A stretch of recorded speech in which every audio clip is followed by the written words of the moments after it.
Here's an expanded and more detailed version in a fun, engaging tone while still keeping the structure natural and clean. Friends, if you are a fan of superhero movies and you're excited about Marvel's next big adventure, then you're in for a treat. Today, we're going to talk about one of the most anticipated upcoming films, The Fantastic Four, First Steps 2025. If you want to watch this movie in English and stay updated with all the details, then make sure you like this video right now. And if you've landed on our channel for the very first time, don't forget to hit that subscribe button so you never miss any of our latest movie updates. In today's video, we'll dive into everything you need to know about the Fantastic Four First Steps. We're going to talk about what this movie is, when it's releasing, and most importantly, where you can watch it. Whether it's on a specific OTT platform or a satellite channel, I'll tell you exactly where and how you can stream or watch it as soon as it becomes available. So make sure you watch till the very end. This video is packed with detailed information. We'll go behind the scenes and explore the different departments involved in the making of the movie. From the technical team working tirelessly behind the camera, to the talented musicians creating the soundtrack, to how the film was planned during pre-production, all the way through filming, editing, post-production and final release, we'll cover it all. I'll also be giving you insight into the movie's budget, marketing plans, and how much it's expected to make at the box office. And yes, we're also going to talk about the storyline. I'll give you a spoiler-free overview of what you can expect from the story, including a short review based on the available details, trailers, and behind-the-scenes info. But that's not all. We'll talk about some of the most exciting facts related to the Fantastic Four First Steps. Who are the main characters? Which actor is playing which superhero? How do they connect to the Marvel Universe? What's new about this version of the Fantastic Four compared to previous films? We'll break down the cast, their performances, and how well they're expected to bring these iconic characters to life. So, friends, stay with us till the very end of the video. Whether you're a longtime Marvel fan or just getting into superhero movies, there's something in this video for everyone. Let's jump into the world of the Fantastic Four First Steps and discover what makes this movie such a big deal. So, let's not wait any longer. Let's get started with the video. Would you like me to help write the rest of the video script, such as the segment on story summary or character breakdown? Alright friends, buckle up because the story of the Fantastic Four First Steps isn't just another superhero origin tale. It's a roller coaster ride packed with science, space, tension, teamwork, and some seriously unexpected twists. From the very first scene, the film makes it clear. This isn't your classic clean-cut hero journey. It all kicks off not with a bang, but with a quiet sense of mystery. Four brilliant minds brought together by an ambitious project meant to explore alternate dimensions.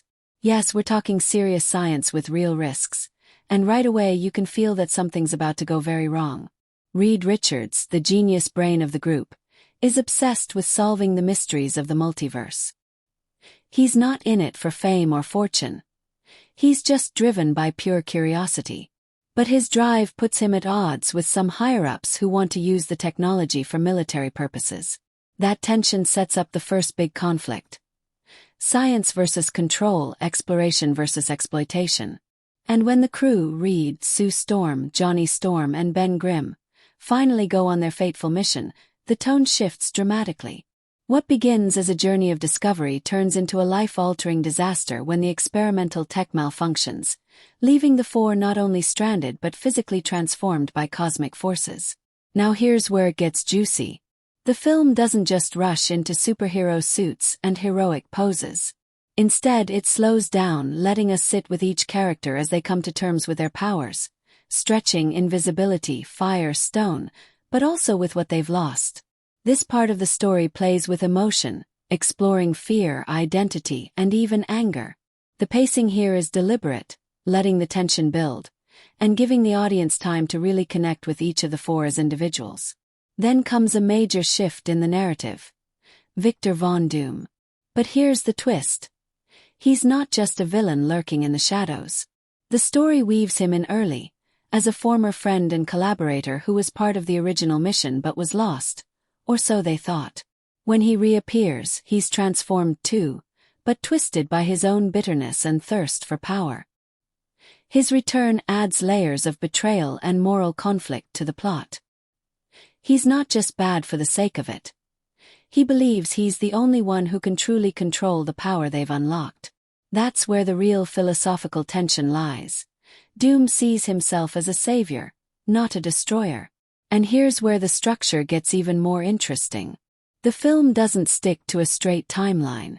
We get flashbacks of Reed and Doom's early partnership, Sue's scientific work that often went unrecognized, Johnny's struggle to prove he's more than just impulsive energy, and Ben's life before the accident. These interwoven moments enrich the present-day conflict, making every fight feel personal and every decision carry weight. Midway through the movie, there's a massive turning point. The Fantastic Four, fractured by mistrust and their own fears, face a devastating loss that forces them to unite, not just to fight Doom, but to reclaim their humanity. This moment is not just a fight scene. It's emotional, raw, and beautifully choreographed. That's when you realize, this movie isn't just about powers. It's about what happens when your entire identity is rewritten and you're forced to rebuild it together. The climax explodes in scale but keeps the emotional core tight. The battle between the Four and Doom takes place across dimensions, bending the rules of physics and perception. And yet, it's the human choices, the sacrifices, the reconciliations, the courage, that hit the hardest.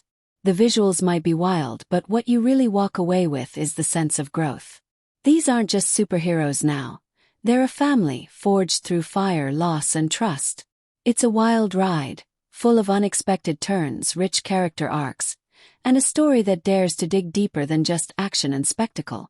It experiments with structure, time, and perspective while always keeping its heart in the right place. You don't just watch the Fantastic Four first steps. You feel it unfold layer by layer. Want the next section on characters and performances? Let's talk about the heart and soul of the Fantastic Four. First steps, the characters. This isn't a movie that just slaps on superpowers and calls it a day. No, each of these characters is crafted with depth, flaws, baggage, and a personality that actually matters to the story. Right from the beginning, we can tell that these are people dealing with real stakes, real emotions, and real transformations, both physical and emotional. Starting with Reed Richards, the so-called Mr. Fantastic. He's not your typical confident genius. Reed is awkward, a little obsessive, and completely lost in his own thoughts most of the time. But it's that obsession, his hunger to understand the universe, that drives the entire plot forward. What's interesting is how Reed's arc isn't about gaining power. It's about learning responsibility. He starts off believing he can fix everything alone, but his journey is about realizing that intelligence without connection leads to destruction. Watching him shift from a lone scientist to someone who learns to lean on others is one of the most satisfying transformations in the film. Then there's Sue Storm, and wow, she's no background character here. She's the emotional compass of the team but also the quiet powerhouse. Sue isn't just the girl in the group. She's the one holding the group together when everything begins to fall apart. Her powers of invisibility and force fields metaphorically reflect her emotional arc. Someone who often feels unseen, underestimated, but who ultimately proves to be the strongest anchor of the team. Her relationship with Reed is complicated. There's tension, unfinished conversations, and subtle moments where you can see both the affection and frustration between them. It's not forced romance. It's layered, and it adds richness to her character. Now let's talk about Johnny Storm. The Human Torch is exactly as you'd expect on the surface. Fiery, impulsive, cocky. But dig deeper, and you'll find a guy who's putting on a show because he's scared of being irrelevant. His arc isn't just about learning to control his powers, it's about learning to control his ego, to think as part of a team. His dynamic with Ben Grimm, the Thing, is where the film truly shines. They start off bickering like brothers, but there's love under all the sarcasm. Johnny goes from reckless hothead to someone who actually steps up in the heat of battle, not just to show off but to protect those he cares about. And speaking of Ben Grimm, he probably has the most heartbreaking transformation. He begins as a quiet, loyal friend to Reed, a guy with simple dreams and a big heart. But once he becomes the Thing, his entire world flips. Imagine waking up in a body that no longer looks human, surrounded by people who flinch when they see you. His arc is all about acceptance, of himself, of his place in the world, of his value beyond physical appearance. The film doesn't shy away from his pain, but it also gives him moments of real strength and purpose. Watching Ben go from isolation to becoming the emotional core of the group is both powerful and moving. Then we've got Victor Von Doom. Now this is where things get really interesting. Doom is not just a villain. He's a fully fleshed out character with clear motivations. He starts off as Reed's partner, someone equally brilliant but far more cynical. Where Reed sees possibility, Doom sees danger, and the world's ignorance of that danger makes him bitter. After the mission goes wrong, Doom's descent into villainy feels earned, not cartoonish. He's not evil for the sake of it. He genuinely believes he's the only one who can save the world by controlling it. The complexity in his relationship with Reed is one of the highlights of the movie. It's not just good versus evil. It's idealism versus control, trust versus betrayal. What makes the character development work so well is how their arcs are woven into their relationships. No one grows in isolation. Reed becomes better because he learns to listen to Sue. Johnny matures because of his bond with Ben.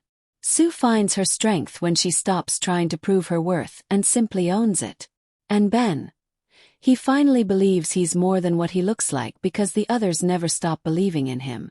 Even Doom's story is defined by how deeply he once cared for the team, and how much their failure shattered him. This movie doesn't just give us superheroes. It gives us broken people learning how to heal, learning how to fight not just for the world but for each other. Their growth, their flaws, their friction. It's what makes every action scene hit harder and every quiet moment feel earned. You don't just root for them to win the battle. You root for them to stay together. Want me to keep going with the next section? Maybe dive into visual style or behind-the-scenes details. Let's talk performances, and let me tell you the Fantastic Four. First Steps doesn't just rely on cool effects and flashy suits. This cast came to play. Right from the very first scene, you can feel that the actors aren't just filling costumes. They're stepping into fully formed people with fears, dreams, and histories. And they carry those layers in every line of dialogue, every glance, every clash of personalities. Starting with the man at the center, Reed Richards. The actor playing Reed doesn't go for the usual arrogant genius trope. Instead, he brings a soft-spoken, almost socially awkward intensity that makes him feel human. He doesn't just recite science jargon with confidence. He makes you believe he actually lives and breathes this stuff. What's more impressive is how he handles Reed's internal struggle, how guilt, curiosity, and loneliness wrestle beneath that analytical surface. His quiet breakdowns hit just as hard as the big heroic moments. You watch him evolve on screen, and every subtle shift in his performance feels earned. Now let's shift to Sue Storm. And wow, this performance is something special. She brings strength and vulnerability in equal measure. There's a stillness to her that's magnetic. She doesn't have to shout to command attention. You can see her thinking, analyzing, calculating, and when she finally unleashes her powers or calls someone out, it lands with weight. She has a few scenes where emotions run high, especially when the group starts falling apart, and her ability to deliver raw intensity without overdoing it is just masterful. She makes Sue the soul of the team, and it shows in every scene she's in. Johnny Storm brings the fire, and I don't just mean literally. The actor playing Johnny has charisma to burn. He's cocky, he's loud, he's flashy, and yet, there's a sadness underneath that he never quite says out loud but always lets slip through the cracks. What makes his performance stand out is the way he balances humor and heart. He gets the funniest lines in the movie but also some of the most honest ones. And his energy, it's electric. You feel it whenever he enters a scene. But when he finally drops the bravado and opens up, it hits hard. That emotional swing. He nails it. And then there's Ben Grimm. This performance is pure gold. Once Ben becomes the thing, you'd think all that rock and CGI would get in the way of emotional expression, but nope. The actor crushes it. His voice work, his physicality, the heaviness in the way he moves, the quiet frustration in his tone. It all works together to create this deeply human presence inside an inhuman form. There's one scene in particular where Ben isolates himself from the team, staring at his reflection, and not a single word is spoken, but it hits like a gut punch. That's performance power right there.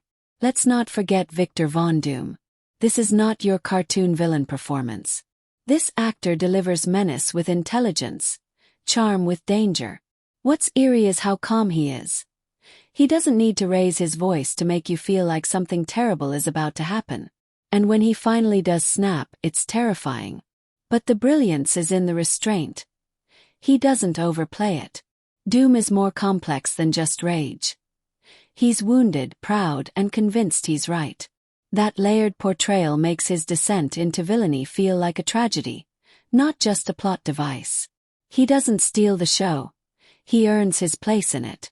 Even the supporting cast, scientists, government agents, background players, they're not just filler. Everyone brings their A-game.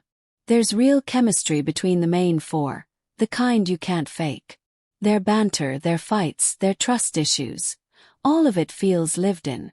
You believe they've been through something big together, and the actors sell it with every interaction. Whether it's a quiet moment in a lab or a life-or-death battle in another dimension, the performances keep the story grounded and real. This is a cast that doesn't just perform, they embody. They don't act like heroes. They act like people who become heroes through struggle, through loss, and through love for one another. Every emotion feels earned. Every transformation feels authentic. And that's what makes this movie not just entertaining but deeply memorable. Want me to jump into the next section and talk about the visual style and special effects next? Let's give a standing ovation to the captain of this cinematic ship, the director. The vision behind the Fantastic Four. First Steps is sharp, bold, and refreshingly character-first, which is not always what you expect in a superhero blockbuster. From the very first scene, you can feel that the director isn't just trying to make another big-budget action film. They're trying to tell a grounded, emotional, and at times even philosophical story, all wrapped up in sci-fi chaos. And it works because the tone is so carefully balanced. It doesn't swing wildly from comedy to drama to spectacle. It blends them. There are scenes with heartache, followed immediately by a perfectly timed moment of levity. There's tension that simmers without boiling over until exactly the right moment. That's not an accident. That's directional precision. What makes the direction really stand out is the way it takes time. There's a slow build in the early part of the movie that might feel unusual if you're expecting explosions in the first 5 minutes, but it's all intentional. The pacing is measured, allowing characters to breathe, relationships to develop, and the tension to feel natural. And when the action does come, it's earned. The big set pieces feel like emotional payoffs, not just visual noise. The director makes you care about who's fighting and why, so every blast and punch lands with more weight. Visually, the director's choices are nothing short of stunning. Shot composition here isn't just functional, it's expressive. Long, wide shots are used to emphasize isolation, especially with Ben Grimm after his transformation. Tight, claustrophobic framing pulls you into the character's personal struggles. And when the multiverse kicks in, the director leans into visual surrealism, warping reality with confident, imaginative flair. But it never feels chaotic just for the sake of being flashy. There's always a method behind the madness. Every color palette, every angle, every transition reflects the mental and emotional state of the characters. When the story gets darker, the light disappears. When hope returns, the world feels bigger and brighter. It's subtle but so effective. Then there's the mood, and this is where things get extra interesting. Unlike the overly gritty tone some reboots go for, this one strikes a unique blend of grounded realism with just enough awe. You're not drowning in doom and gloom, but you're not floating on fluff either. The stakes feel real, the danger is tangible, but there's still wonder in the science, excitement in the discovery, and humanity in every moment. The director doesn't shy away from the weirdness of these characters' powers either. In fact, they lean into it. Stretching limbs, invisibility fields, fiery flight, and rocky bodies. They're all shown in ways that feel tactile and believable, but also kind of beautiful in their strangeness. That's a hard balance to strike, and the director nails it. One of the smartest moves the director makes is in the way group dynamics are handled. Instead of constantly cutting to action, the camera lingers on reactions. Tension builds in body language before it ever reaches the script. You see distrust brewing in a glance, resentment hiding in posture. It's those quiet, loaded moments, those close-ups and silences, that tell you this director understands that the real story isn't about powers. It's about people, about connection, about the terrifying and beautiful moment where you realize you can't face what's coming alone. And let's not forget the transition sequences. Those key turning point moments where the team gets their powers, where doom returns, where everything starts falling apart. The director treats those as emotional earthquakes, not just plot twists. The editing tightens, the sound drops, the visuals get disorienting, and you feel the shift, not just see it. It's an immersive way to let the audience experience change right alongside the characters. In short, this isn't just a director checking off superhero movie boxes. This is someone sculpting a vision, one that respects the source material, digs deeper into character psychology, and still delivers the spectacle audiences came for. Every scene feels guided by a confident hand that knows when to hold back and when to let it all explode. The result is a movie that feels alive, layered, and full of personality. Want to dive into the music and sound design next? Because that department deserves its own spotlight too. Let's talk about the eye candy of the Fantastic Four. First steps, the cinematography. Now this is where things really get fun because this movie doesn't just show you the story, it paints it. Every frame feels considered, like someone behind the camera asked, how can we make this moment feel like a memory, a nightmare, a dream, or a punch to the gut? And then actually did it. You don't just watch this movie. You get pulled into it, scene by scene, through angles and light and texture that practically reach out and grab you. Right from the opening sequence, the camera has personality. There's this sense of movement that mirrors the curiosity and ambition of the characters. You've got smooth tracking shots gliding through labs and research facilities, letting you soak in the genius chaos of Reed Richards' world. But it's not sterile or cold. The lighting here is warm, golden, even like scientific discovery is some kind of magic.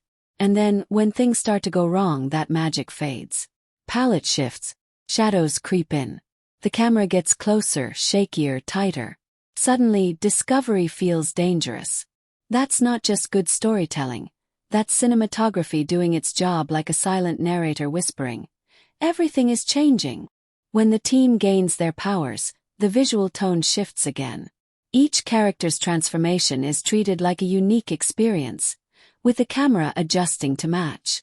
Johnny's scenes burst with dynamic, fluid camera movement that mirrors the flickering unpredictability of fire.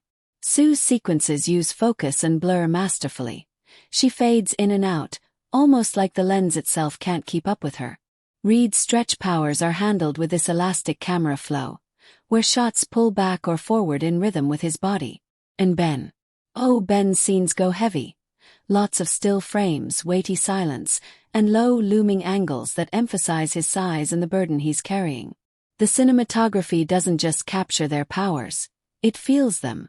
There are these moments where the camera just waits, doesn't cut, doesn't zoom, just holds, and that tension builds so naturally. One standout is when the group first realizes they're no longer human. The camera sits uncomfortably long on their faces, giving the actors space to show confusion, fear, awe. It's not rushed. Breathe. And the lighting during these scenes. Dim, isolating, like they're under interrogation lights, but really they're interrogating themselves. It's all part of the visual language. Discomfort, uncertainty, transformation. But let's talk spectacle because yes, this movie knows when to dazzle. There's an action sequence in the second act that takes place in a crumbling, kaleidoscopic dimension where gravity is all messed up, and the camera goes full-on wild. Rotating angles, upside-down shots, inverted reflections. It's dizzying in the best way. But it never loses clarity. That's the magic. Even in chaos, you know exactly where to look. The cinematographer clearly had a blast playing with space and physics, and it shows. These are the moments where you just sit back and think, yeah, this is what big screen storytelling is meant to look like. One of the clever tricks used throughout the film is contrast. The normal world, the one they leave behind, is shot with symmetry, order, and natural light. Feels real, almost documentary style at times. But the moment the characters cross into something greater, something otherworldly, that symmetry disappears. Frames get off kilter, shadows stretch longer, colors get surreal. It's the visual way of saying, you're not in Kansas anymore. And it works every time. It's not just pretty, it's storytelling through the lens. Even quieter scenes get their moment to shine.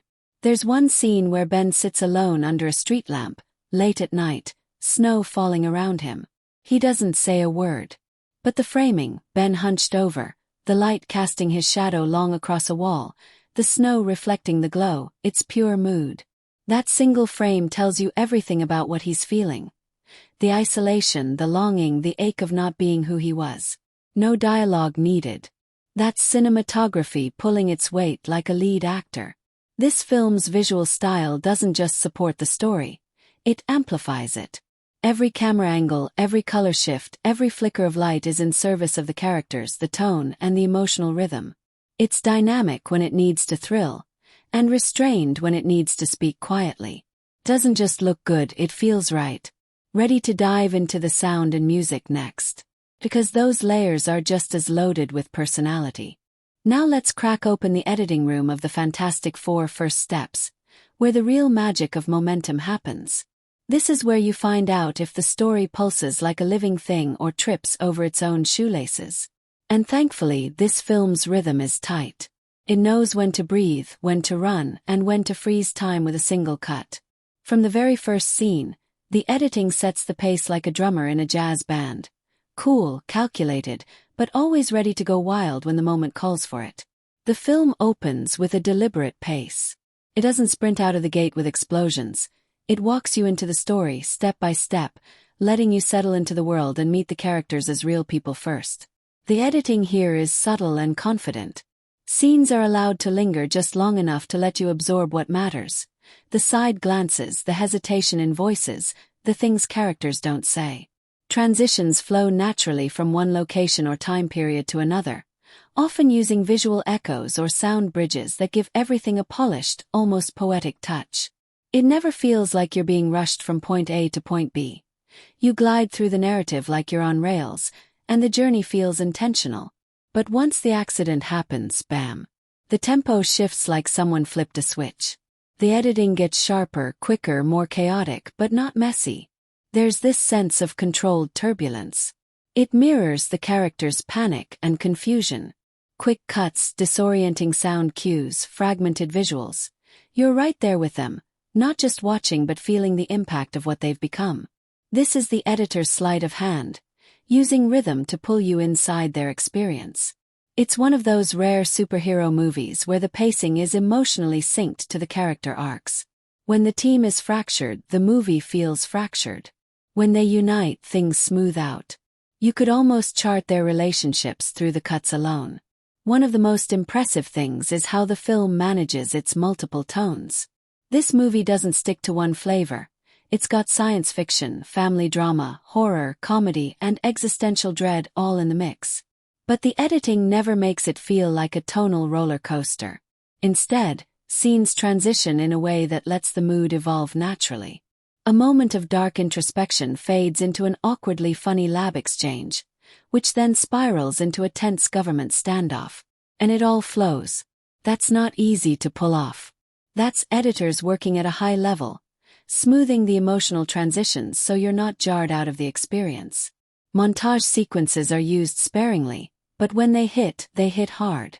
There's one where the team is training and testing their limits, and the editing turns it into a rhythm piece. Cuts line up with grunts, machinery, energy pulses. It's practically a music video made of science and sweat. And then, when you hit the final act, the film leans into quick intercutting between the four leads, building tension through pacing alone. You're jumping between perspectives, watching things collide, and the rhythm builds like a drum roll leading to an explosion. That kind of payoff only works if the editors have spent the whole movie earning your trust. And here, they absolutely do. And just when you think it's about to go full chaos in the climax, the movie smartly takes a breath. There's this pause, just a beat, before the final blow lands. Silent cut. A look between characters. A breath of stillness before impact. That's the kind of editing choice that elevates everything. Gives the moment meaning. And it tells you that someone in the editing bay knew exactly how to manipulate the heartbeat of the story. Even in the quieter scenes, the pacing doesn't sag. Emotional beats are given space, but never stretched past their usefulness. You feel the pauses, but you're never stuck in them. The film knows how to use silence without slowing down, how to linger without stalling. That's where the pacing becomes a character of its own. Sometimes subtle, sometimes loud, always present. So, the rhythm of first steps isn't just background noise. It's storytelling in motion. The editing shapes how you feel the story, not just how you see it. It's the pulse under every scene, the spine holding the whole experience together. Want to keep going with the music and sound design next? Because the sonic world of this film has plenty of juicy stuff to explore. Now let's plug in our headphones and dive straight into the sonic universe of the Fantastic Four First Steps, because the soundtrack and score are not just background noise here. They're part of the DNA of the film. The music is like an invisible character, sneaking through every scene, nudging your feelings this way and that, sometimes whispering, sometimes roaring, but always guiding you without ever stealing the spotlight. It's the kind of score that knows when to speak and when to sit in silence and let the scene breathe on its own. And that takes serious talent. Right from the opening title sequence, the score establishes a mood that feels curious and expectant. It's not the over-the-top, bombastic kind of superhero overture that slams you with horns and drums. No, this one opens with subtle synth textures and pulsing strings that build like a heartbeat, suggesting discovery, wonder, and a hint of danger. It's the sound of something about to begin. Not a fight, but a transformation. And that's what makes it special. This isn't music shouting, "Look how cool this is." It's music whispering, "Everything's about to change." What's really clever is how the score evolves with the characters. Reed's scenes are often underscored with intricate, almost mathematical compositions, layered motifs that reflect his intellectual mind, filled with strings and plinking piano patterns that seem to spiral and stretch, much like his powers. Sue's music leans into atmospheric tones, soft chords that fade in and out, shimmering like light on glass. It creates this sense of isolation, elegance, and emotional distance. Johnny's theme, on the other hand, is full of energy, blazing guitar riffs and electronic beats that sound like a jet engine crossed with a rock concert. His fire doesn't just burn, it parties. And Ben's score. Low, heavy, percussive. There's a tragic weight to it, with deep cello and rumbling bass that make every one of his scenes feel grounded and emotionally raw. You can hear the loneliness in the notes. What's especially cool is how these individual motifs occasionally collide in the score during key group moments. You'll hear Sue's shimmering textures weaving around Reed's busy melodies, or Ben's thudding rhythm anchoring Johnny's fiery tempo. It's like the music is showing you that they're learning to work together, harmonizing their differences into something greater. And then when all four themes come together in the final act, it's explosive. The full ensemble blasts out a heroic version of the main theme, finally unified, and it's the kind of auditory fist pump moment that makes your chest tighten. But it's not all music all the time. This movie knows the power of silence. There are moments, emotional gut punches, painful realizations, where the score just drops out. And it's those quiet moments that hit the hardest. One scene with Ben alone in a dark alley, sitting in silence, only the sound of distant traffic and his own breathing. No music. It's haunting. Then slowly you hear one cello note, deep and soft, almost like a question. That's how this score works. It doesn't fill space, it shapes emotion. And when the silence ends and the music returns, it's like the story is exhaling again. The action sequences are another place where the score shines without overwhelming. Instead of blasting the speakers with non-stop noise, the music actually plays with rhythm and space. In one scene, the score syncs perfectly with the punches and blasts, almost like a drumline driving the choreography. It keeps things propulsive, but never distracts you from what matters emotionally. Even in the most chaotic scenes, the music has a pulse. It guides your heartbeat. And yes, there are standout compositions. The main theme. It's a slow burn anthem.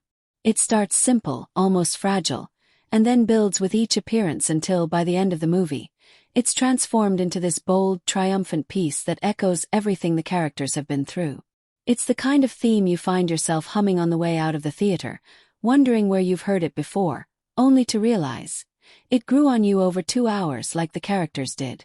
In the end, the soundtrack and score aren't there to decorate the film. They complete it. They hold the emotional spine together, slipping into the cracks between scenes and expanding them. They add texture to the quiet moments, weight to the big ones, and personality to everything in between. Whether it's whispering in the background or swelling into a full orchestral roar, the music in First Steps always knows exactly what you need to feel, even before you know it yourself. Want to jump into the production design next? Because the sets, costumes, and overall world building are just as rich. Now let's peel back the flashy powers, explosions, and cosmic anomalies of the Fantastic Four. First Steps and dig into the heart of it all, the themes. Because underneath all the sci-fi tech and superhero suits, this movie has some surprisingly weighty things to say. It's not just about people getting powers, it's about what happens when your identity shifts so radically that even you don't recognize yourself. It's about transformation, belonging, fear, and the terrifying beauty of stepping into the unknown. At its core, this is a movie about change. But not the cool makeover kind of change, the messy, painful, scary kind. Each of the 4 characters goes through a deeply personal metamorphosis, and the film doesn't shy away from showing how that rocks them emotionally. Reed, the mind of the group, is confronted by the limits of logic. He thinks he can fix everything, relationships, biology, fate, with equations. But when the human body stretches like rubber and nothing makes sense anymore, he's forced to reckon with the chaos of the real world. The theme here is control versus surrender. How much can we truly fix, and when do we have to just be with the unknown? Sue's arc leans into visibility and identity. She literally becomes invisible, which, of course, is a metaphor goldmine. Her powers make her disappear, but she's also a character who's often overlooked emotionally. Caught between genius father figures, demanding systems, and unspoken expectations. The film asks what it means to be seen, not just physically but emotionally. When do we feel truly visible to the people around us? And what happens when we don't? Johnny's theme is all about self-worth versus performance. He's the showman, the daredevil, the guy who burns brighter than anyone else, literally. But his confidence is a mask, and as the story unfolds, we see the fear underneath. Fear of being ordinary. Fear of not being enough unless he's performing. His arc dives into that modern idea of identity being tied to output. How much of ourselves do we burn up just to impress others? The fire he controls becomes a metaphor for burnout, fame, and the constant need to shine. Ben's journey is arguably the most emotionally charged. His theme is acceptance, learning to live in a body that no longer reflects the person he remembers being. He's turned into something monstrous, and he grapples with guilt, shame, and the loss of normalcy. But more than that, his story explores how society responds to difference. Ben is judged on appearance, feared, pitted, even rejected. Yet he's also the emotional anchor of the group. His transformation becomes a metaphor for trauma, disability, and the search for dignity when your identity has been fundamentally altered. It's raw and powerful and gives the movie its emotional depth. There's also a broader theme running through the whole film: science versus humanity. The team gets their powers through an experiment gone wrong, a reach too far into the unknown. And while the movie never outright blames science, it does question the cost of progress when it comes at the expense of ethics, caution, or empathy. There's a recurring motif about boundaries. What happens when we cross them, physically or morally?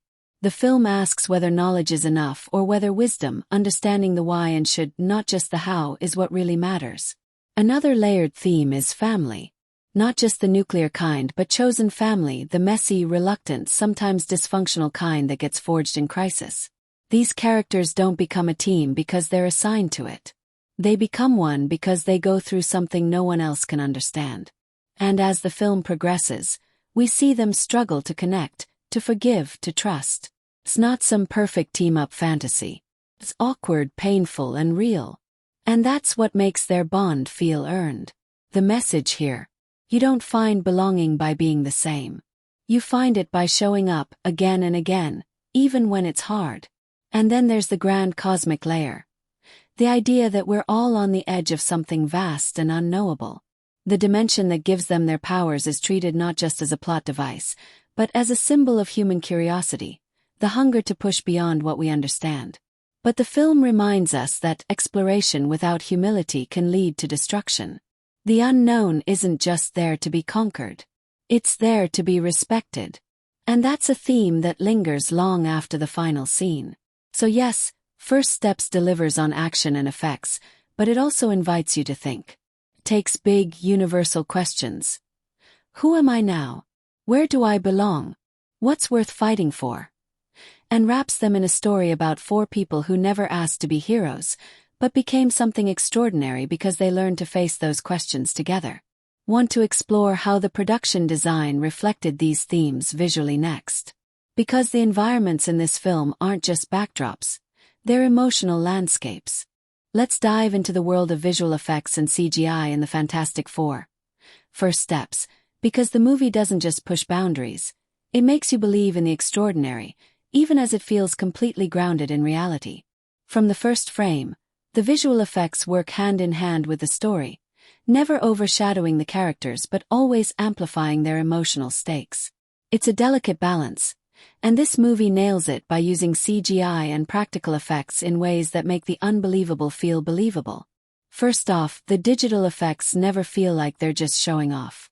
They're not here to distract or take you out of the story.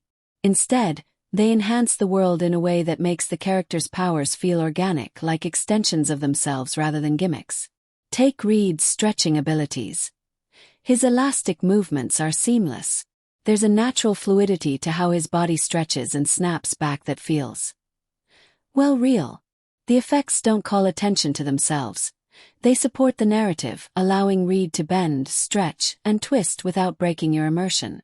Then there's Sue's invisibility. Instead of relying on the overused, often jarring, cloaked effect, the film blends her disappearing act with careful subtlety. The invisibility isn't some flashy, overblown special effect. Instead, it's soft like a ripple in reality itself. As Sue fades into thin air, you don't just see her disappearing, you feel the quiet loss. It's like a visual whisper, and it's all the more powerful because it's restrained. But of course, not all the effects are quiet. Johnny's fire-wielding is nothing short of spectacular. It's not just flames on screen, it's pure kinetic energy. The CGI here doesn't just make him look like a walking flame. It makes you feel the heat, the danger, and the chaos. The way the fire ripples and crashes through the scenes, interacting with the environment, whether it's lighting up the darkness or causing shockwaves, draws you into the action. And what's impressive is how the effects stay grounded in the character. Johnny doesn't just play with fire. The fire reacts to him. His body language, his mood, even his temper. The flames are alive, and the film uses them to build tension and highlight his emotional arc. Ben, of course, is the big test of how CGI and practical effects blend together. The thing could easily have been a cartoonish disaster, but here the visual effects team went for a deeply textured, grounded look. His rocky exterior is a mix of cutting-edge CGI and practical prosthetics. The result is a look that's both striking and intimate. You don't just see Ben's massive, craggy body, you feel the weight of it. His face, in particular, is a marvel. It's digitally enhanced, but it carries enough real texture and detail that you forget you're looking at something artificially created. The emotional depth in Ben's eyes is something only a skilled practical effect combined with CGI can convey. It's a perfect marriage of the two techniques. And speaking of marriage, let's talk about how the visual effects are used to create the film's broader world. The otherworldly dimension where the accident happens is a visual feast. Here, the CGI shines in full force, but again, it never feels intrusive. The environment itself feels alive, constantly shifting, warping, and cracking, as if the very laws of physics are being rewritten. But it's not all overblown spectacle. The color palettes, textures, and subtle digital manipulation make the space feel like an extension of the story's emotional weight. It's not just a cool place to look at. It's a dangerous, unpredictable world that mirrors the characters' inner turmoil. Practical effects are used in scenes that need texture and tactile realism. The human-sized stunts, close-up action, and physical confrontations all benefit from the grounded nature of practical effects. They never clash with the digital elements but instead make them feel more real. The digital effects, meanwhile, soar in areas where the story demands something beyond what's physically possible, like Johnny's fire trails or Reed's full-body stretch. What's most impressive, though, is how all of it comes together to create a consistent visual language for the film. Whether it's the soft shimmer of Sue's invisibility, the raw energy of Johnny's fire, or the rock-solid reality of Ben's transformation, the effects never pull focus. They are part of the narrative, elevating moments rather than stealing them. Even the grand cosmic battles, where the action could easily devolve into chaotic pixel overload, maintain a strong sense of purpose. The CGI never overwhelms the story, and instead it amplifies the emotional stakes, like the way Reed's stretching becomes a physical manifestation of his psychological unraveling, or how the fiery clashes between Johnny and the antagonist reflect his internal battles with control and identity. In the end, the visual effects of the Fantastic Four first steps don't just create a spectacle, they serve the story. They make the characters' powers feel like an extension of themselves, and the world they inhabit a dangerous but beautiful place. The marriage of CGI and practical effects here isn't just impressive on a technical level, it's narratively satisfying. It's immersive, it's breathtaking, and above all, it's necessary to bring this world to life in a way that doesn't just dazzle, but actually means something. Want to dive into the production design next, where the environment and sets match the emotional landscape of these characters. Because the sets are as rich as the story itself. Let's step into the world of the Fantastic Four first steps, where every set piece and location serves as more than just a backdrop. It's a character in itself. The production design here isn't just about pretty buildings or flashy gadgets. It's about creating environments that feel as alive and dynamic as the characters themselves. Whether it's the sleek, sterile world of high-tech laboratories or the strange, alien dimensions they explore, every location has been meticulously crafted to enhance the story's themes and immerse you in the experience. First, let's talk about the lab, the birthplace of the team's powers. At first glance, it looks like your typical state-of-the-art facility, all glass and chrome, with high-tech consoles blinking away in the background. But look a little closer, and you start to see the subtle clues about the people who built it and the questions they've left unanswered. There's a sense of claustrophobia here, despite the wide open spaces. The clean, almost too perfect surfaces suggest a world that believes it can control everything. And when the experiment goes awry, when these characters are suddenly thrust into the unknown, the lab doesn't feel like a place of discovery anymore. It feels like a cage. The sterile design of the lab gives way to a more organic feel, where the team's new powers begin to warp and stretch everything they knew about their world. It's a visual metaphor for the chaos they're about to unleash on their lives. Now, contrast that with the otherworldly dimension where the accident happens. This is where the set design really gets to flex its muscles. The landscape is constantly shifting, and it's unlike anything we've seen before in the superhero genre. The environment is jagged, twisting, and unervingly alive. There's a rawness to it. Cracks in the ground pulse with an unnatural light, and the sky is this dark, swirling mass that seems to be in constant motion. The landscape feels alien not just because it's different but because it feels wrong. It's a visual representation of the internal chaos the characters are experiencing. It's as if the world itself is trying to reach out and manipulate them, reshaping reality in ways they don't fully understand. The designers take full advantage of digital effects to make this location feel infinite and unpredictable, but they also ground it in textures. Jagged rocks, shimmering liquid surfaces, that make it tangible, almost tactile. Then there's the real-world locations, which are just as carefully crafted. The film spends time showing the characters' home environments. Reed's cluttered apartment filled with half-finished equations on whiteboards, Sue's sleek but empty apartment where she grapples with isolation, Johnny's wild, chaotic space filled with neon lights and posters.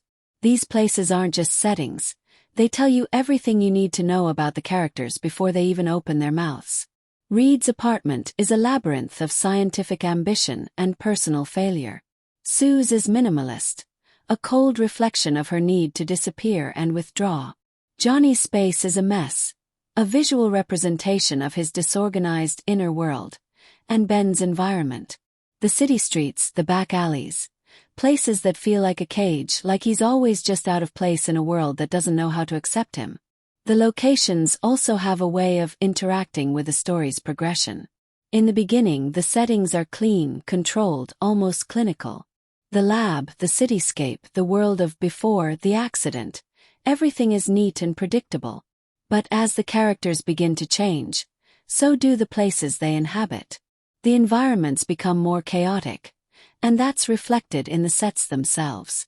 When Reed's powers start to manifest, for example, you'll see him stretching his body in confined spaces, hallways that suddenly seem too narrow, doors that seem too small. It's the world shrinking around him, as if the spaces he's used to are no longer designed for the person he's becoming. When Sue's invisibility powers are unleashed, there's a haunting emptiness to the spaces she moves through, like her absence is being felt by the very walls around her. The physical world mirrors their emotional transformations. The way the production design handles the team's iconic headquarters is also worth noting. It's not just a glorified superhero lair, it's a real space that feels lived in. The control room is sleek and modern, but there's a level of human touch that's important here.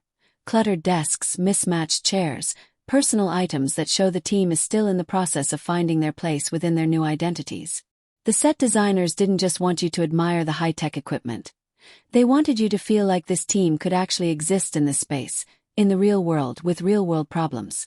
And of course, there's the final showdown, set in an abandoned industrial complex on the outskirts of the city.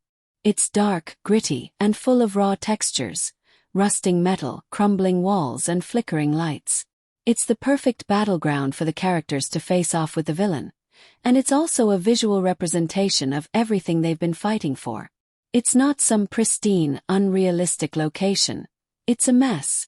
And that mess is where they find their strength. Overall, the set design and locations in the Fantastic Four First Steps do much more than create the backdrop for the action. They tell the story. They're there to ground the fantastical in reality, to provide emotional context, and to reflect the characters' journeys.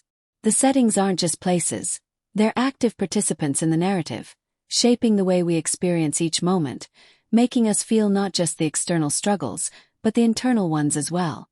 Want to move on to how the wardrobe and costume design visually reflects these themes? Because that's where things get really interesting. Now let's talk about the words that make this film tick, the dialogue and script. The Fantastic Four First Steps is more than just a showcase of powers and explosions. It's a movie about four individuals struggling to make sense of a world that's suddenly been turned upside down. And the script reflects that by weaving together moments of humor, sharp wit, and deep emotional resonance, all while keeping the stakes high and the characters grounded. Right from the get-go, the dialogue hits you with the right balance of humor and vulnerability. The quips fly fast and furious, especially from Johnny, who often serves as the comedic relief in tense moments. But it's not just surface-level banter. Johnny's humor comes from a place of real fear and insecurity. He's the guy who uses sarcasm to deflect, masking the fact that he's terrified of not being enough unless he's always on. A standout moment early in the film is when he tries to lighten the mood during a high-stakes lab mishap, cracking a joke about his inability to control his flame powers. It's funny, sure, but there's a sting to it when you realize how much of his bravado is just a defense mechanism. Reed, the brilliant but socially awkward scientist, gets some of the sharpest lines. His dialogue is a mix of technical jargon and clumsy emotional stumbles. His struggle isn't just against the villain or the bizarre changes in his body. It's the battle between his intellect and his inability to truly connect with the people around him. There's a scene where he tries to explain his powers to Sue, fumbling over his words, too focused on the science behind his transformation to understand the emotional weight of what he's saying. It's both endearing and frustrating. It's exactly what you'd expect from someone whose head is always in the stars but whose feet keep tripping over the earth. Sue's dialogue is often more restrained, more introspective. Her lines carry a quiet intensity. She doesn't waste words. Every sentence feels calculated, as if she's always thinking 3 steps ahead. Yet, her emotional struggle with invisibility isn't just literal. It's also a reflection of how she feels unseen by the people she loves. One of the most powerful lines in the film comes from her during a pivotal moment when she confronts Reed about always being the one to fix everything, leaving her to quietly fade into the background. It's a heart-wrenching moment because it speaks to the themes of the film: identity, visibility, and the feeling of being overlooked despite being part of something so big. The way the dialogue captures her frustration without ever shouting it. It's a subtle, powerful piece of writing. Ben, the one whose transformation feels the most tragic, gets some of the most emotionally raw lines. His dialogue is simple, often resigned, but it carries a depth of sadness and longing that cuts deep. One of the standout moments in the film comes when he says, "I don't know what's worse, the face I see every day or the one I don't recognize anymore." It's a gut punch of a line that encapsulates his struggle with self-acceptance. His words are a quiet cry for help, and they hit with a real emotional weight. Ben doesn't need to say much to make you feel the full brunt of his transformation. His few lines resonate because you understand that for him, every word is a reflection of his isolation. The script doesn't just stop at emotional depth. It also brings the sharp wit that keeps the movie from feeling overly heavy. The interplay between the characters, particularly their playful bickering, adds a layer of realism to their relationships. These are people who are thrown into something they didn't ask for, but they still manage to laugh at each other's expense. The snarky back and forth between Johnny and Reed is particularly fun, as they bounce off each other like 2 old friends who can't decide if they're brothers or frenemies. The banter provides much-needed levity, but it also serves to highlight the cracks in their personalities, their fears, and their ambitions. One of the strongest aspects of the script is how it handles the internal conflicts of each character. For example, when Reed finally admits to himself that he can't control everything, his dialogue shifts. It's no longer just about the next big idea or the perfect equation. It's about real human connection. His internal transformation is reflected in his lines, which become more open and vulnerable as he learns to rely on the team, rather than pushing them away with his intellect. The script doesn't just tell us that Reed has changed. It shows us through the way his dialogue evolves over the course of the film. The villain's dialogue also plays a crucial role in elevating the stakes. His lines are cold, calculated, and full of philosophical musings about power and the nature of the universe. He's the perfect foil to the team, serving as a dark reflection of their own fears and desires. When he speaks, it's never just for the sake of exposition. It's to push the characters into moments of doubt and self-reflection. There's a chilling line where he declares, "Power is not a gift. It's an inheritance. And you, my dear, are the inheritors of the chaos." It's a line that echoes throughout the film, reminding the team that their powers are both a blessing and a curse. The script is full of these layered moments, where the dialogue isn't just advancing the plot, but deepening our understanding of who these characters are and what they're grappling with. The lines are memorable, not because they're flashy or overtly dramatic, but because they're honest. They capture the raw, unvarnished truth of each character's journey. Whether it's Johnny's humor, Reed's awkwardness, Sue's quiet strength, or Ben's heartbreaking vulnerability, the dialogue feels authentic. It's the kind of writing that sticks with you long after the credits roll, because it doesn't just tell a story, it makes you feel it. Want to explore how the sound design works in tandem with this dialogue? Because there are moments when the quietest scenes speak the loudest. When it comes to the Fantastic Four, First Steps, the film takes the superhero genre and does something refreshing with it. Sure, it's got the classic elements we all know and love. Action-packed sequences, explosive confrontations, world-saving stakes. But this film isn't content just sticking to the formula. It's about shaking up the genre, tweaking the conventions, and adding new flavors to make it stand out in a sea of caped crusaders and epic battles. Let's start with how the film plays with the typical superhero origin story. Most of the time you get the usual: heroes gain their powers, have a tough time controlling them, face a villain and save the day. It's a tried-and-true structure, but the Fantastic Four First Steps does more than just tread that well-worn path. It's not just about becoming a hero, it's about the internal transformation of these characters. The emotional and psychological costs of gaining these powers are given as much weight, if not more, than the external threats they face. Yes, there's plenty of thrilling action, but the heart of the movie lies in the characters' personal journeys. We see them struggling with their new identities and the consequences of their powers, which gives the film a deeper, more introspective angle than your typical kick butt and save the world storyline. Action is, of course, front and center.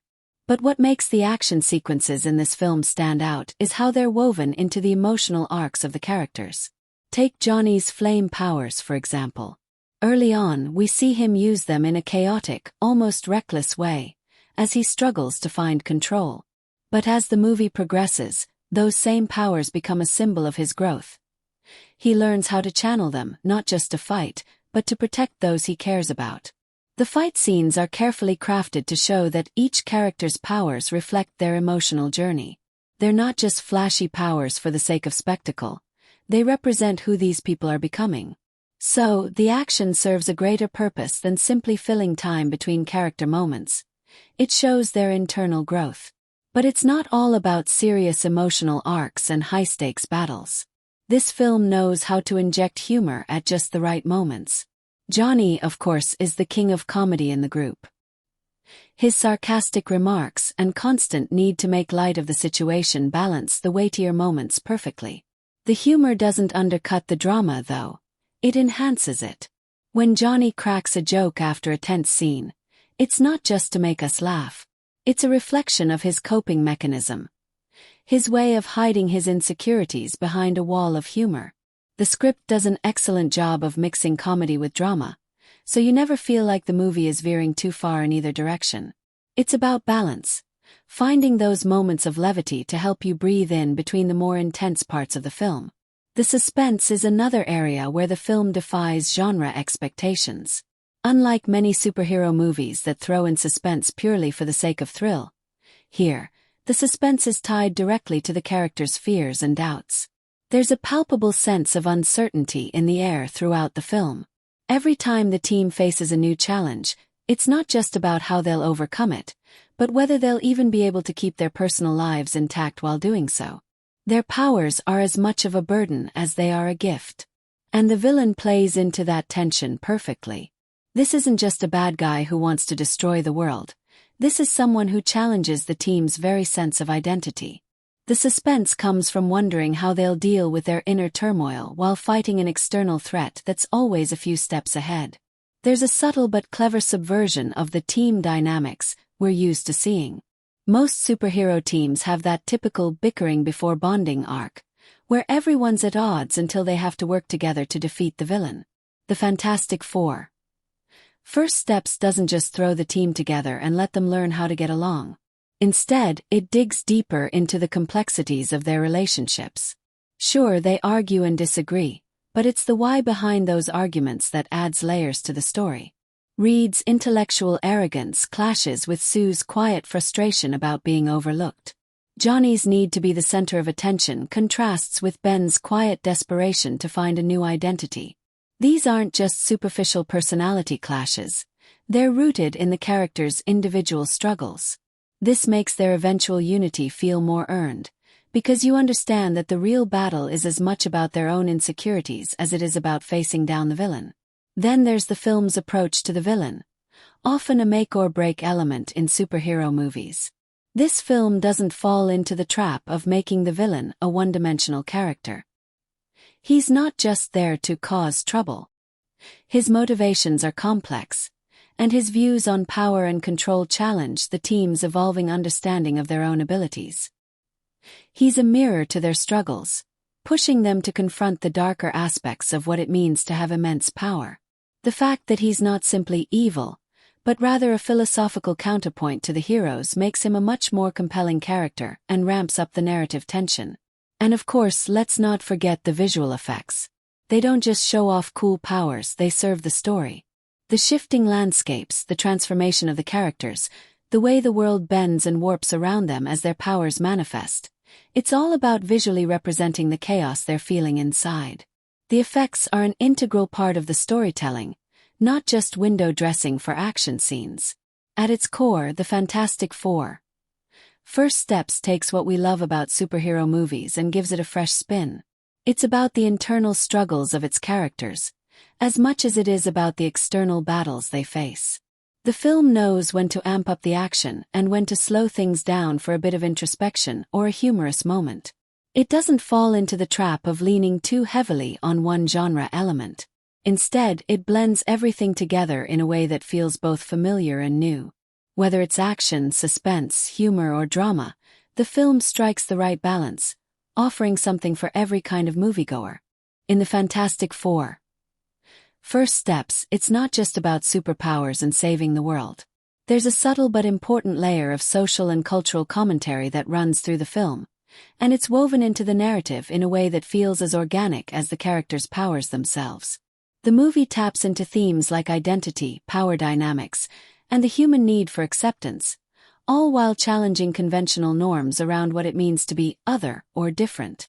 At the heart of it all is the struggle with identity, which resonates on a cultural level in today's world. Each member of the Fantastic Four faces a dramatic change, not just physically, but emotionally and mentally. They're forced to question who they are in a world that suddenly views them as freaks, monsters, or anomalies. This echoes a broader societal issue of how marginalized groups often struggle with being seen as different or abnormal simply because they don't fit within the standard mold of what is considered normal.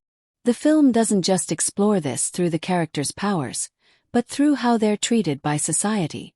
Reed, once the brilliant mind who could easily blend into the scientific community, now has to reckon with the fact that his intellect is no longer his defining feature. It's his transformation into someone who doesn't quite belong. Sue's invisibility takes on a different meaning when you realize she's struggling with more than just being overlooked by her peers. It's about the societal invisibility that many women face when their contributions are undervalued. Ben's transformation into the Thing is the most overt commentary on the concept of physical difference, where his external appearance makes him an outcast, and he's forced to come to terms with being something the world fears. This film also takes a direct look at the issue of power, but not in the traditional superhero sense. It challenges the way power is perceived and used. The characters' powers are both a gift and a curse, and their struggle with them reflects the moral complexities of power dynamics in the real world. Take Johnny's flames. Early in the film, he uses them recklessly, showing off and seeking validation, unaware of the damage he might be causing. It's a clear metaphor for how unchecked power can be destructive, whether it's in the hands of an individual or a larger societal system. As he grows, Johnny learns the responsibility that comes with power, not just to control it but to use it to protect others. This is not just about a character arc. It's a reflection on how society often gives people power without teaching them how to wield it responsibly. Another striking cultural comment is found in the film's handling of fame and the desire for recognition. Throughout the movie, Johnny and Sue in particular grapple with what it means to be in the public eye, and how they're often reduced to their powers rather than being recognized as fully realized people. Johnny's need for attention and validation, and Sue's struggle to find a way to be seen as more than just a background player in the team, mirrors real-world conversations about the impact of social media and fame on identity. The film cleverly critiques the obsession with outward appearances, both physical and digital, and the hollow pursuit of fame at the expense of self-authenticity. There's a particularly poignant moment when Johnny has to confront how he's been using his flames not for heroism, but as a way to make himself feel special. His arc challenges the notion that being in the spotlight is the ultimate goal and asks, what does it truly mean to be seen? The film doesn't shy away from addressing how society handles difference. Whether it's how they're treated by others or how they begin to internalize their transformations, the team's journey is a direct metaphor for the emotional toll that comes with being marginalized or misunderstood. And it doesn't stop at just examining personal identity. It also comments on how society often reacts to those who stand out. This is especially evident in the character of Ben, who becomes the Thing. His transformation isn't just physical. It's deeply emotional. He grapples with his new identity and the world's response to his new appearance. His character explores the painful reality of being judged based on external factors, an issue that many people in real life experience daily, whether it's because of body image, race, or other physical traits. The villain in the Fantastic Four.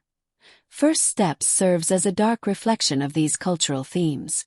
While the team struggles with their identities, the villain challenges them by promoting an ideology of power over compassion. His belief in the survival of the fittest, and his willingness to use his own powers to dominate others, serves as a critique of toxic power structures in society. The film pushes back against the notion that strength and domination are the ultimate goals in life. It's a direct commentary on how oppressive systems often thrive on the belief that might makes right. The villain is not just an obstacle for the heroes to overcome. He represents the cultural forces that perpetuate inequality and power imbalances. Yet, despite all the darkness and heavy themes, the film balances these social commentaries with moments of hope. The hero's journey isn't just about discovering their powers. It's about understanding that real strength comes from unity and compassion, not domination. In the end, it's not their abilities that make them heroes. It's their ability to accept themselves and each other. This theme of acceptance, both self-acceptance and acceptance of others, echoes a powerful message that feels incredibly timely in today's world of division and misunderstanding. All of these themes, identity, power, fame, acceptance, and inequality, are seamlessly woven into the fabric of the story, making the film not only an action-packed adventure but a reflection of contemporary issues that everyone can relate to. It doesn't feel forced because the characters' struggles and triumphs are genuinely tied to these themes. The social and cultural commentary doesn't take center stage like a lecture. It's there to enrich the story and offer a deeper, more meaningful connection to the audience. Through the lens of these superhero characters, the film invites us to reflect on our own world and the complexities of living in a society that often asks us to be something we're not. It's a superhero movie with a message that goes beyond the capes and costumes. From the very beginning, the Fantastic Four. First Steps grabs your attention and holds it tight. It doesn't just rely on explosions and high-flying action, though it's got plenty of that. It also knows how to hit you right in the feels. The film knows when to let loose with a thrilling spectacle, and when to slow down and let its emotional moments breathe. And believe me, there are plenty of those moments that will make you laugh, make you feel, and even have you wiping away a tear or two. Let's start with the laughter. Johnny Storm is the perfect comic relief, but not in that cheesy, one-dimensional way we sometimes see in superhero films. His humor feels natural, part of his character's emotional armor. His snarky comments and constant self-promotion are more than just jokes. They're his way of dealing with the fear and uncertainty he faces as his powers grow. You'll find yourself laughing at his antics, but there's always an underlying sense that his humor is a defense mechanism, and that makes him more relatable and endearing. His rivalry with Ben, both of them trying to one-up each other but in such different ways, brings out some genuine comedy gold. The fun part is that their bickering feels like real friendship, raw, unfiltered, and full of personality. These moments create a perfect balance, ensuring that when the tone needs to shift, it feels earned. Then there's the emotional punch of the film. The heart of the story isn't just about saving the world or defeating villains. It's about the internal conflicts of the team members as they deal with their newfound powers. There are times when the film slows down, and you can almost feel the weight of their struggles. Take Ben's journey, for example. His transformation into the Thing is heartbreaking. It's not just about looking different. It's about losing his sense of self. His entire identity is shaken to its core, and watching him wrestle with his new appearance hits hard. He's not just a superhero dealing with his powers. He's a person in deep emotional pain, and the film doesn't shy away from showing that. There's a particular scene where Ben, sitting alone and contemplating his reflection, is so raw and vulnerable that it might just bring a tear to your eye. His internal struggle is not just the pain of physical change, but the emotional isolation that comes with it. It's the kind of moment that sticks with you long after the film ends. Sue Storm also has her moments that will tug at your heartstrings. As the invisible member of the team, she often finds herself overlooked, not just by the world around her, but also by her teammates. Watching her navigate her own feelings of invisibility, both literally and metaphorically, is a deeply resonant experience. There's a particularly powerful scene where Sue, struggling to prove her worth, stands up for herself in a way that is both empowering and heartbreaking. You can't help but cheer for her, and at the same time, feel the weight of the isolation she's been experiencing. It's a quiet but powerful moment that invites you to reflect on your own experiences of being overlooked or undervalued. The movie also plays with suspense in a way that pulls you right into the action. It doesn't just rely on action for the sake of it. Every fight, every dramatic sequence, is tied to the emotional journey of the characters. When the team is up against the villain, the tension isn't just about defeating a bad guy, it's about overcoming their own personal demons. The stakes feel real because they're personal. This makes every victory feel earned, and every loss feels devastating. When the team faces challenges, it's not just their powers that are tested, it's their sense of self, their relationships, and their emotional strength. And let's not forget about the more shocking moments that keep you on the edge of your seat. Without giving too much away, there are twists and turns in the story that will leave you gasping in disbelief. These are the kinds of moments that make you want to immediately talk to someone about what just happened. They invite speculation, and they make you want to rewatch the film to pick up on the subtle clues you might have missed the first time. The plot is full of surprises, but the best part is that those surprises don't feel forced. They feel like natural developments that come from the emotional and narrative growth of the characters.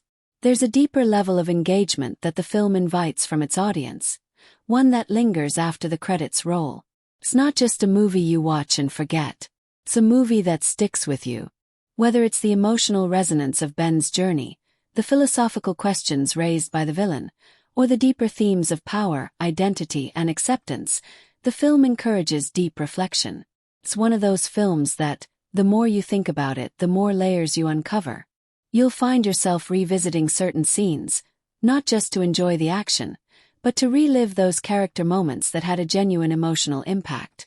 Whether you're thinking about Sue's fight for recognition, Johnny's growth from a show-off to a hero, or Ben's struggle to accept himself, these moments are the real heart of the film. The fact that the film can provoke such thoughts long after the credits have finished is a testament to its emotional depth. What makes the Fantastic Four First Step stand out is its ability to connect with you on a personal level. It's not just about the spectacle, it's about the emotional journey of its characters. It doesn't just want you to enjoy the action or cheer for the heroes. It wants you to feel their struggles, their victories, and their defeats. This film doesn't just entertain. It engages with you emotionally, drawing you in and making you think. And that's what makes it so memorable.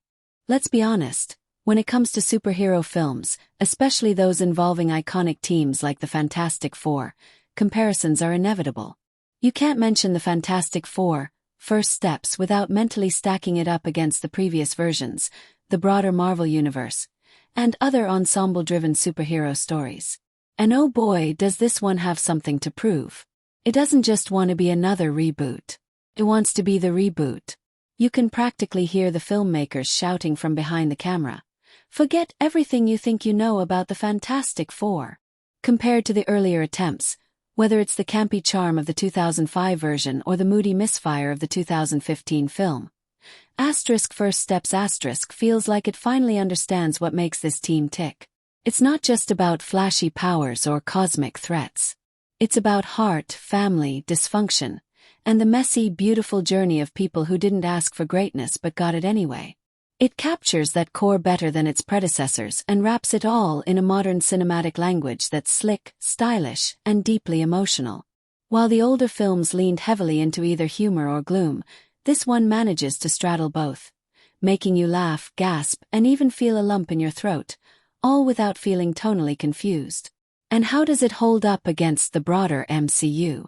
That's where things get even more interesting. Unlike the tightly interconnected Marvel formula we've come to expect, First Steps feels more self-contained. It's a character-driven story first, superhero spectacle second.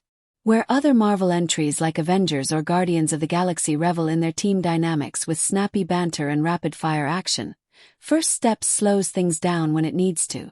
It gives you time to live with these characters, understand them, and watch them evolve. It's more introspective, more grounded, even as it dabbles in the cosmic. Think of it as Marvel's indie cousin, still full of eye candy and crowd pleasers, but with a surprising focus on emotional texture. And if we're stacking it up against similar genre films, especially those with themes of transformation and identity, say X-Men, First Class or Chronicle, First Steps carves out its own space by diving deeper into the psychological toll of power. It's not just about learning to shoot fire or stretch across rooftops. It's about what those changes mean for your sense of self. It asks, what happens when the people you love can't even look at you the same way? Or, what do you do when saving the world might cost you your humanity? That emotional maturity gives it an edge. It doesn't sacrifice its soul for spectacle, which is rare in this genre. Even within the director's own body of work, if you're familiar with their previous films, you'll notice a certain shift here.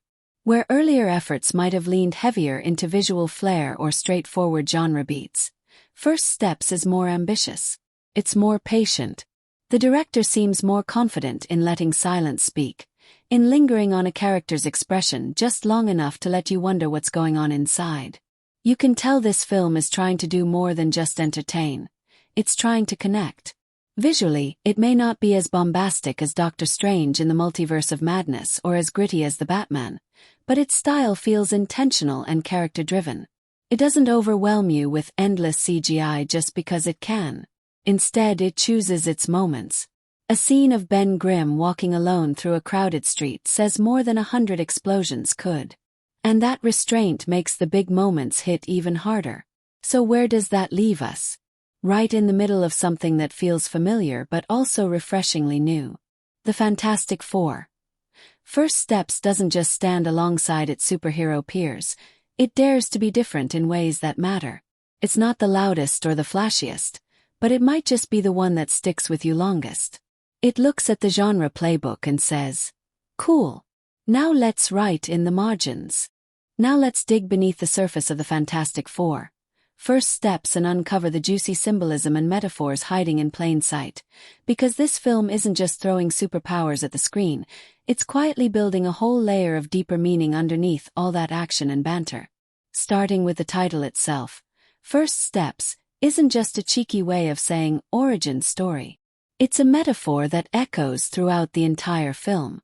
Each character is literally taking their first steps into an unfamiliar, often terrifying version of themselves. But it's also about learning to walk again, metaphorically speaking, figuring out how to navigate a world where everything you knew about yourself is suddenly upside down. Take Ben Grimm, for instance. The thing isn't just a physical transformation, it's a symbol of shame, loss, and exile. He becomes a living metaphor for the fear of becoming unrecognizable to the people who once loved you. The film uses his rocky exterior as more than a costume. It becomes this visual metaphor for emotional walls, for the kind of tough exterior people put up when they're hurting inside. He's literally made of stone, but emotionally, he's the softest member of the group. And that contrast between his appearance and his heart is where the real metaphor lands.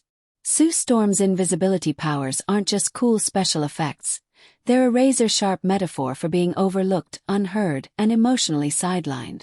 Her struggle to be seen by others, especially in a team of loud personalities, isn't just about being a superhero, it's about being a woman in a space where she constantly has to fight for her voice. The film plays with this symbolism beautifully. One of the most visually powerful moments is when she turns visible mid-argument with her brother, right as she's asserting herself.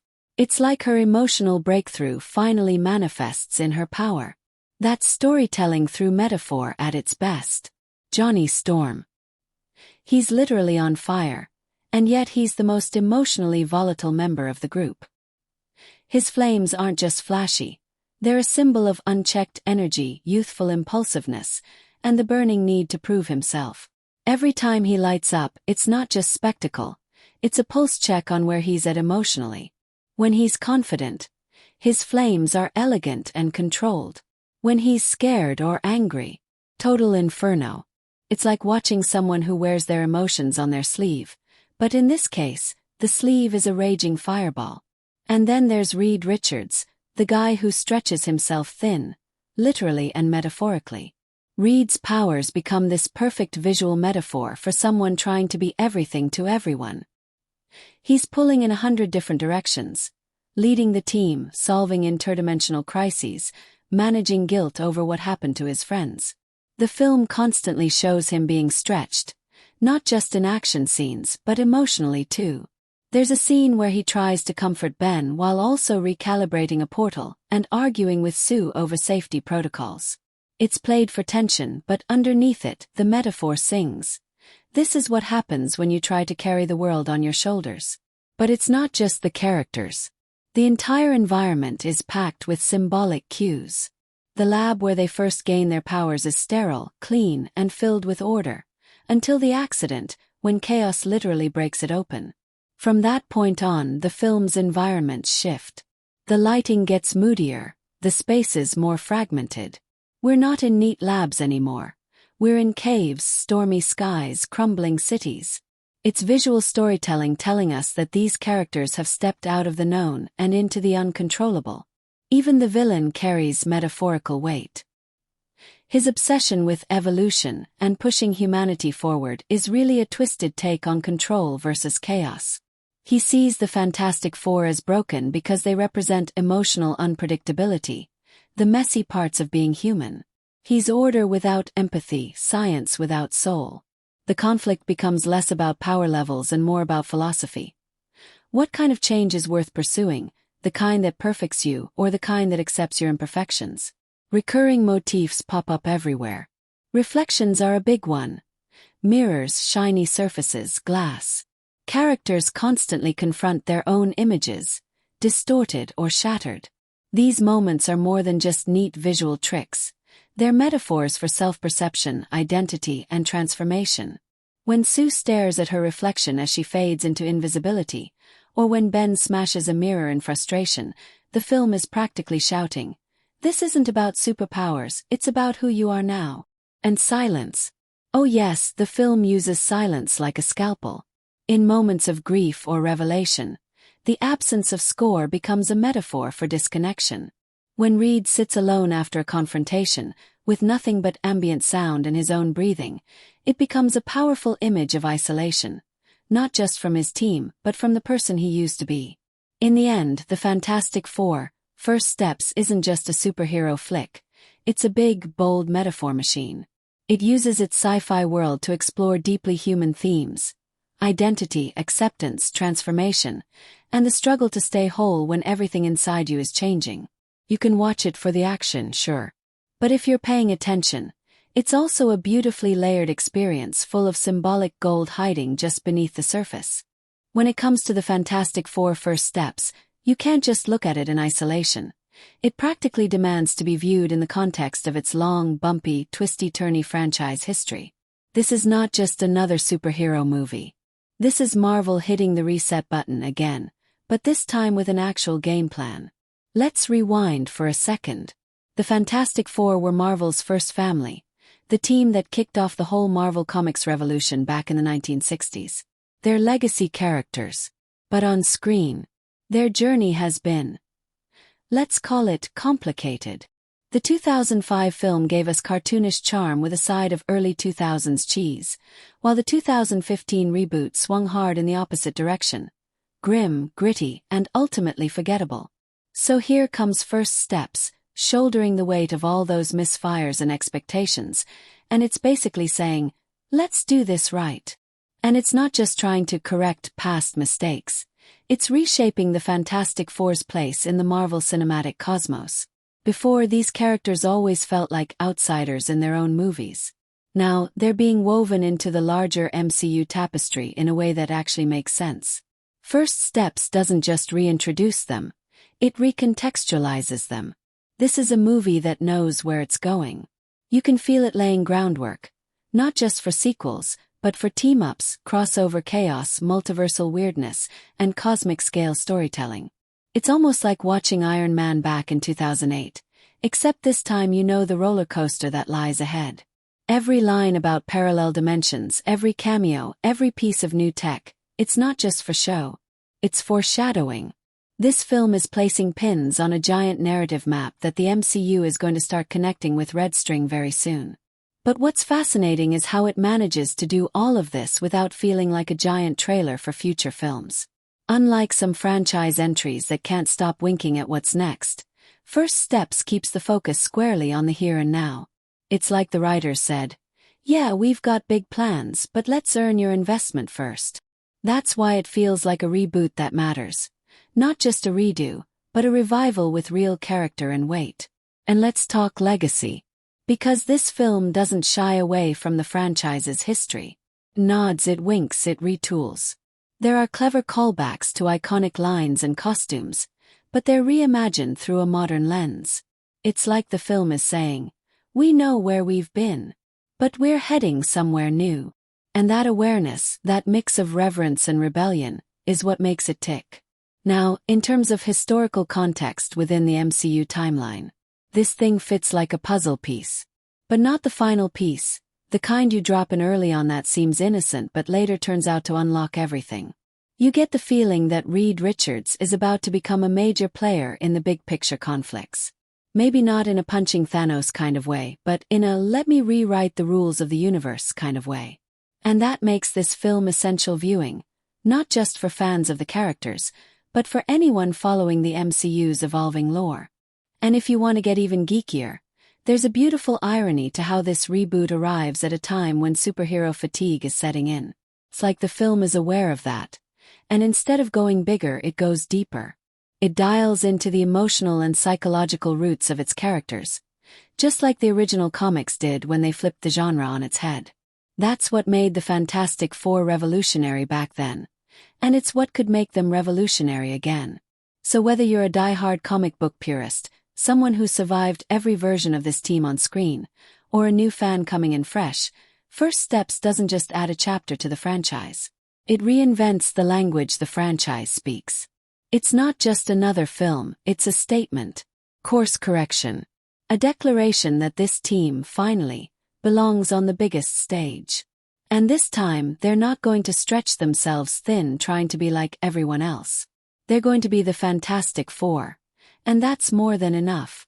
Alright, let's talk numbers because the Fantastic Four. First Steps isn't just a cinematic event. It's a financial juggernaut that had all eyes watching to see whether Marvel's first family could finally pay off, both on screen and at the ticket counter. First, let's break down that big shiny budget. Estimates hover in the ballpark of $200 million. And you can see every penny of that up on the screen. This wasn't a film pinching pennies or recycling set pieces from older Marvel outings. This was Marvel saying, "We believe in this team," and putting their money where Reed Richards' stretchy mouth is. From stunning VFX to dazzling sets and top-tier cast salaries, the spending spree was very real and very calculated. But a fat budget doesn't mean automatic success, right? This is where it gets juicy. The film didn't just break even. It practically body-slammed box office expectations. Opening weekend alone pulled in massive numbers, topping charts globally and sparking all kinds of internet celebrations and conspiracy theories about multiversal plot twists. What's even more interesting is how the marketing played into that. Marvel went all in on the promotional campaign. Trailers that teased character redesigns without giving away too much, mysterious posters, viral teasers hinting at Doctor Doom's shadowy future. All of it crafted to create buzz without spoilers. And boy, did it work. Audiences showed up not just out of curiosity, but out of genuine excitement. It had that electric event movie feeling, like we hadn't felt since the peak Endgame days. Now let's not ignore the elephant in the box office. Superhero fatigue. Everyone's been talking about it, wondering if the capes and cowls era was slowly fizzling out. And yet, here comes First Steps, casually blowing past projections and sparking renewed interest in characters that once felt doomed to cinematic purgatory. It's like the film walked into the room, tapped the genre on the shoulder and said, "We're not done yet." Part of that success can be credited to the strong word of mouth. Reviews didn't just say it was decent, they said it was different, refreshing, thoughtful. That buzz snowballed into repeat viewings, and boom legs at the box office. Families, longtime Marvel fans, even the skeptical "I'm over superhero movies" crowd turned out. Not to mention, international markets loved it too, especially in territories where sci-fi heavy storytelling and strong ensemble casts really resonate. What's also fascinating is the financial storytelling behind the film, because yes, Hollywood budgets are their own kind of narrative.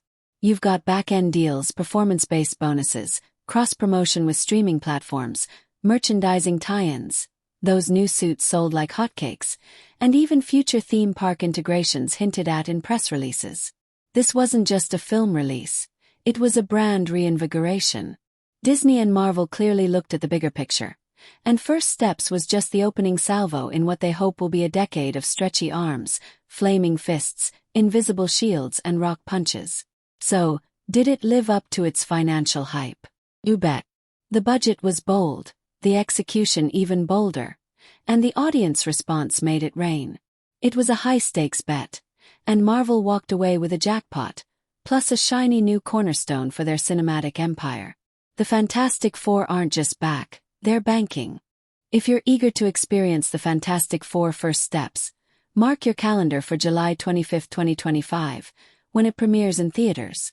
This film introduces Marvel's first family into the Marvel Cinematic Universe, and is poised to be a significant event for fans. For those who prefer streaming, the movie is slated to be available on Disney Plus following its theatrical run. While the exact streaming release date hasn't been announced, it's common for Marvel films to appear on Disney Plus approximately 3 to 5 months after their cinema debut. Additionally, the Fantastic Four First Steps will be accessible for digital rental or purchase on platforms like Apple TV and Movies Anywhere.